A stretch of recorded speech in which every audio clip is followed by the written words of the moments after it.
Hey, what's up, everybody? Having a wonderful time with this whole reaction experience. The comments are great. The constructive criticism is cool. I'm hip on that. Thank you guys for teaching me how to say names correctly or certain things. I said schism, it's schism, and I may have said Maynard, and it's Maynard, and I'm an old guy. You know, when I started doing this, not knowing anything about any one of the bands, so that I could just do the best I can to give a raw reaction, and then, you know, me trying to say the names without even being, you know, educated about them. Obviously, there's my thing. So if you don't know, I come at this as a reaction as a composer. Today I'm doing Dream Theater, The Dance of Eternity. This is it seems like it's a live performance. I did look at about the first 30 seconds of it, so I know some people say I should do reactions to, you know, audio only, but I only found something of this, and the reason why I was interested in this is, well, I have heard of Dream Theater. There's no two ways about it. All the musicians are on that purple level. I know somebody says, what do you mean by that? Well, it's kind of a meditation, purple, third eye thing. Talk about that some other time. And of course, since I'm a guitar player as well as a keyboard player, definitively I respond to really unique arrangements and powerful musicianship as this band shows me. Anyhow, so let's get into this, and it looks like this is only about a 7-minute song, but you know how I talk. This could be 15 minutes, so hang in there. I have Tool is coming up in a couple days. I have more Ginger and all kinds of great stuff coming, and I'm just stoked to be doing this because I got nothing else to do with my life. I'm a grandfather stuck in a COVID cave. So here we go. Stand by. Let's get some Dream Theater, The Dance of Eternity. All right.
Okay, first stop. Looks like I stopped right on the bass player, just about to cut them loose.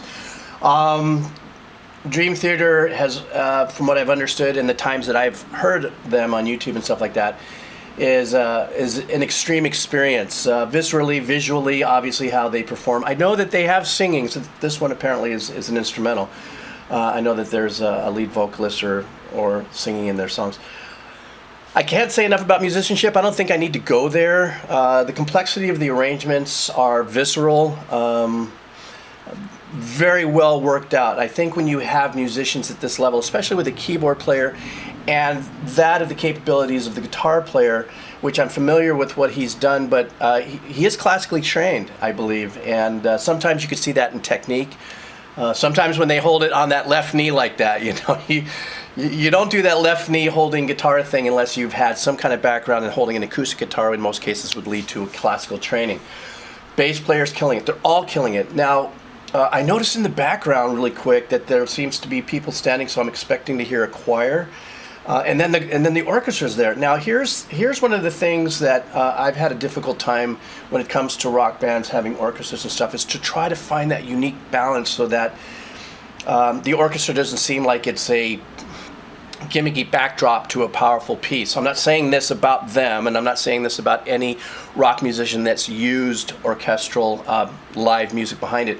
It's just such a balancing act, for me at least as an engineer and a composer, to marry the two. It is about the band, it's not about the orchestra.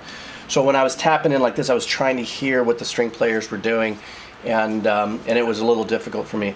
But let's just plow ahead forward. It looks like this bass player is going to rip it up a second. Let me just move it back a skosh, and let's go.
Okay, I gotta stop there. First of all, let me just start with that. I'm not laughing at them. I'm laughing with, like, maybe it's the response they want from people to just get perked up by this kind of neo-metal classical cartoon vibe. The change of it was very kind of fun and joyous and something like that, you know, whatever the right in the mind is. Earlier, now, they were cutting away to the musicians. Now, when I started, you know, with strings and live strings and orchestrating and stuff like that, you know, I'm used to studio cats showing up and stuff. And I love what I've seen in the last 20 years is that these musicians, you know, flautists, you know, bassoon players, oboe players, string players, cello players, percussionists, brass players that look gothy, rocky, you know, they're all dressed in black, and you can see that they're into this music, and you have to be. These arrangements, a lot of them are played in unison. So let's just say a line is da da da da da da da da da da da da da da da da da. So piano player's doing it, bass player's doing it, drummer's doing it, guitar player's doing it, and the orchestra's doing it. And that is extremely difficult to pull off. They're pulling it off here. I can only assume because they are world-class musicians, Dream Theater, that, you know, whoever the contractor was that brought in the orchestral knew that they had to call their number one players. I don't know where in the world this was done, or in what city, or what union it was used, or whatever the case is. I'm really super enjoying this. I love, there was some classical style arpeggiations that John and the keyboard player were doing. This is very, very extremely progressive, and I've never really sat through with this kind of intensity watching Dream Theater, and I'm just what the.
Sorry, I'm stopping in the middle of that hornet nest explosion of arpeggiations and playing. That is so hard to do. That is so hard to do. And all of you metalcore fans, metal fans, prog metal fans and stuff like that, and musicians, you know, the kicks are going, the fingers are going and stuff. That is just, you just get to that other level where I mean, did you notice at the beginning of when they both came together and they started that first arpeggiation or the first bit there? John was just looking out. He's already locked in. He's already got himself in attached to the whole situation here, and he's doing his thing. I mean, it's of course years of skill and classical training and creativity and stuff. But to continue this and keep it going, I mean, it is just, you can't help but feel it in here. It just keeps pulling you. And I'm hoping the choir might do something in this piece, but I don't think it will. And one funny, stupid little side note: I'm so digging the head skins of the kick drums there. Those old media kind of things there. It was a stupid thing I noticed, but I dig it. All right, here we go. Let's try it again. I'm gonna take it back just a little bit.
Wow.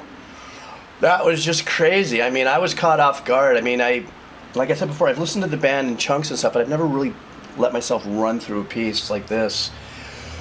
That is some intricate composition going on there. Meter changes. Just, you know, I don't want to dive too much into that.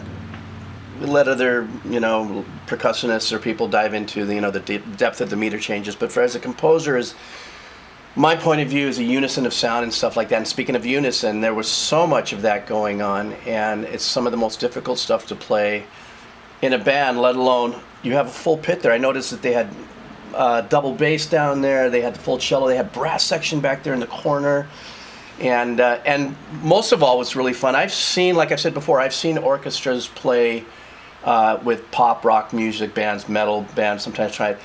But what's even more exciting is when you could see the string players are into it. I mean, they are just, you know, yeah, I'm a string player, but fire, you know, and they're just, I don't know if that's what they're doing, but anyhow, I'm going to continue to now take more time to check out more Dream Theater stuff. I've got great response with the Ginger video. My goodness, what a talent, and thank you for setting me straight on the difference between the growling and the screaming. That'll come later. I have some more Tool coming up. I think tomorrow I've got The Pot I plan on doing the pot tomorrow. Anyhow, thank you guys very much. I know I'm doing a lot of these right now. It's because I'm an old guy stuck in a coronavirus cave. I can't do much, can't see the grandkids, and so I'm doing this for right now. All right. Aloha. See you guys.